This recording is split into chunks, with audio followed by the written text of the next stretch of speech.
नमस्कार। खबरों की खबर में आपका स्वागत है। देश के सुप्रीम कोर्ट ने एक ऐसा फैसला दिया है जिससे दिल्ली के चीफ मिनिस्टर अरविंद केजरीवाल की नींदें हराम हो गई हैं।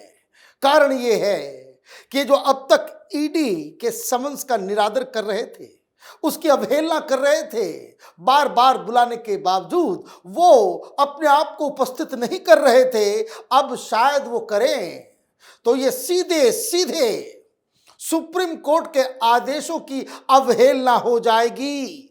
ऐसा बवालिया, ऐसा वज्रपात अरविंद केजरीवाल के लॉयर्स को और अरविंद केजरीवाल की लीगल टीम को लगी है कि जिसके बारे में आप सुनेंगे तो आपको हैरानी होगी कि अब अरविंद केजरीवाल करेंगे तो करेंगे क्या।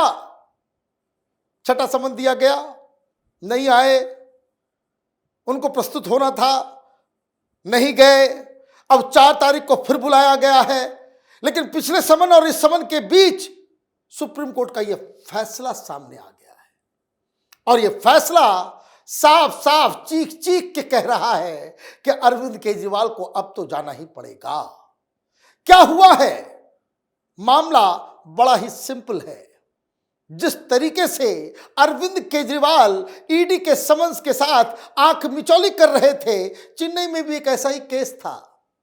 कुछ आईएएस अधिकारियों को समन्स के लिए बुलाया गया, लेकिन वहां की स्टालिन सरकार आईएएस अधिकारियों के साथ खड़ी हो गई। कहा जाने की जरूरत नहीं है और यह मसला हाईकोर्ट गया। हाईकोर्ट ने भी कह दिया कि कोई बात नहीं है, मत जाना। ईडी सुप्रीम कोर्ट जाती है और सुप्रीम कोर्ट का फैसला आ जाता है। वो फैसला स्टालिन सरकार, आईएएस अधिकारी और वो तमाम लोग जो ईडी के कुचक्र में फंसे हुए हैं, जिनको समन पे समन भेजे जा रहे हैं और वो समन का निरादर कर रहे हैं, उनके लिए ये एक सदमा, एक बड़ा झटका है। क्योंकि सुप्रीम कोर्ट का फैसला वो एग्जाम्पल होता है। किसी एक केस में दिया गया फैसला, वो फैसला तमाम दूसरे सिमिलर केसेस के ऊपर भी वो लागू होते हैं। सुप्रीम कोर्ट का जजमेंट देश का कानून बन जाता है। क्या हुआ है और सुप्रीम कोर्ट के जजेस ने अपने जजमेंट में क्या लिखा है, क्या ऑब्जर्व किया है, उसकी पहले बानगी देख लेते हैं। जजेस ने क्या क्या बातें कही वो आगे बताऊंगा, लेकिन खबर क्या आई?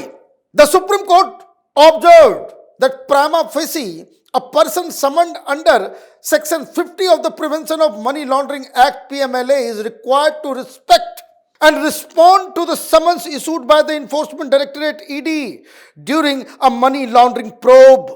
The bench of Justice Bela M. Trivedi and Justice Pankaj Mithal emphasized that the person summoned must appear if called by ED and produce evidence if needed in accordance with the proceedings under PMLA.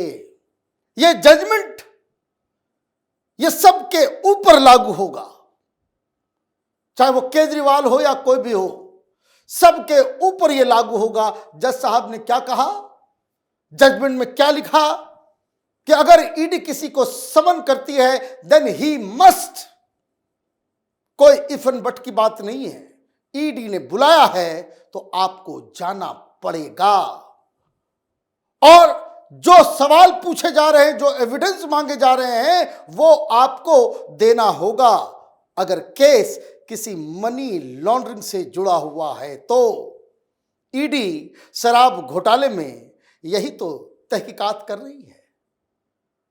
अभी तो ये अपने से लिख दे रहे हैं, खुद जज बन जा रहे हैं कि ईडी ने जो समन भेजा है वो इलीगल है। भाई तुम जज कब से बन गए?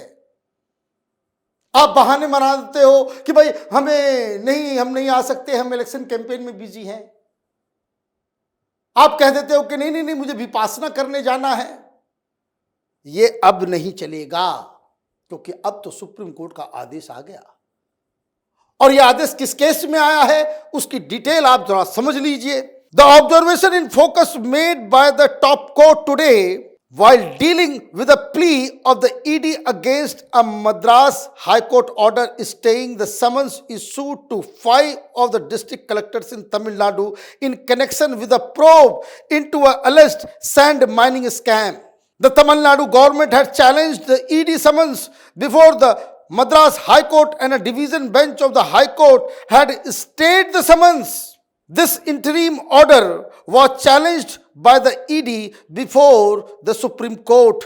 Today, the Supreme Court lifted the stay and ordered the district collectors to appear before the ED in adherence to the summons issued to them. कोई सैंड माइनिंग घोटाला हुआ था अलग अलग डिस्ट्रिक्ट्स में, और उसकी तहकीकात चल रही थी, मनी लॉन्ड्रिंग की प्रोब हो रही थी कि ये जो सैंड माफिया के साथ मिलकर क्या क्या कहानी रची गई। तो ईडी ने समन किया 5 डिस्ट्रिक्ट कलेक्टर्स को। वहां सरकार खड़ी हो गई, सरकार हाईकोर्ट चली गई, और हाईकोर्ट ने भी इस समन के ऊपर स्टे लगा दिया। केजरीवाल की कहानी अलग है। केजरीवाल अब तक हाईकोर्ट या लोअर कोर्ट नहीं गया है इस समन को चैलेंज करते हुए। वो अपने आप को जो है जज समझ रहा है। हाईकोर्ट में फैसला ईडी के खिलाफ आया, जो समन्स भेजे गए उसको स्टे कर दिया गया। तो ईडी सुप्रीम कोर्ट पहुंचती है, और जब सुप्रीम कोर्ट में यह मसला आता है तो जैसा मैंने बताया कि क्या फैसला आया। अब उन कलेक्टर्स को अब तो जाना पड़ेगा, अब वो बच नहीं सकते। 1-2 दिन में खबर आएगी कि पांचों के पांचों जो है, अगर ये दोषी पाए जाते हैं, ठीक से जवाब नहीं देते हैं, उनका कोई इन्वॉल्वमेंट होता है, ईडी उन्हें गिरफ्तार भी कर लेगी। ये भ्रष्टाचार के खिलाफ जो मुहिम चल रहा है देश के अंदर में, उसको एक बहुत बड़ा बल मिलेगा। अधिकारी और नेता यही तो भ्रष्टाचार मचाते हैं देश के अंदर। और जब ये सारी चीजें हो रही थी तो जज साहब ने क्या कहा, उसे सुनिए। As per section 50 of PMLA, ED officers have the power to summon any person whose attendance they consider necessary, whether to give evidence or to produce any record during any investigation or proceedings under the Act. It is seen that ED can summon any person it seems necessary to produce evidence or give attendance during proceedings under the Act. The ones issued summon are required to respect and respond to the said summons by ED, the court observed while examining the provisions of the PMLA. साफ साफ आदेश में लिखा गया कि जो section 50 के तहत किसी को बुलाया जाता है तो आपको आना पड़ेगा, एविडेंस देना पड़ेगा, आपको वहां पे उपस्थित होना पड़ेगा, आपको रिस्पॉन्ड करना पड़ेगा, आपको वहां पे मौजूद होना पड़ेगा, चाहे आप कोई भी हो, IAS अधिकारी हो, आम आदमी हो, या फिर आम आदमी पार्टी के लीडर हो।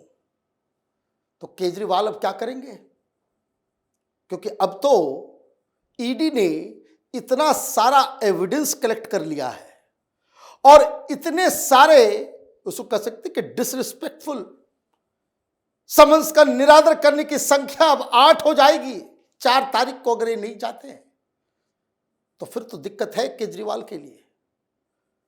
कोर्ट से भी राहत नहीं मिलेगी, क्योंकि अब जब सुप्रीम कोर्ट ने यह फैसला कर दिया है, देश का कोई भी कोर्ट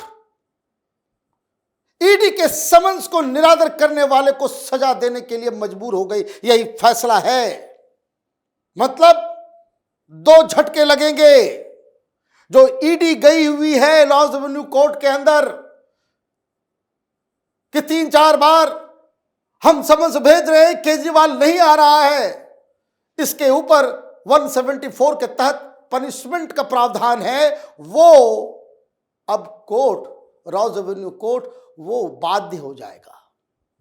क्योंकि अब न कोई हाई कोर्ट, न कोई लोअर कोर्ट कोई राहत दे सकता है ईडी के समन्स के ऊपर। मतलब ईडी का समन आया तो आपको अब जाना ही पड़ेगा, और जो नहीं गया वो सुप्रीम कोर्ट के आदेश की अवहेलना मानी जाएगी।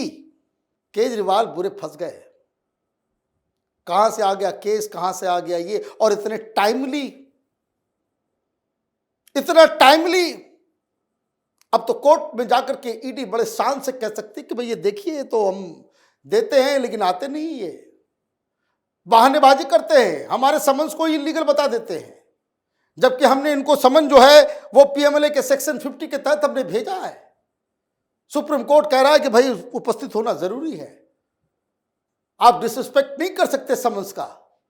तो केजरीवाल के लिए बड़ी मुसीबत सुप्रीम कोर्ट के इस जजमेंट से साफ साफ नजर आ रही है। आप देखते रहिए कैपिटल टीवी, हमारे वीडियोस को लाइक कीजिए, शेयर कीजिए और हमारे चैनल को सब्सक्राइब कीजिए। धन्यवाद।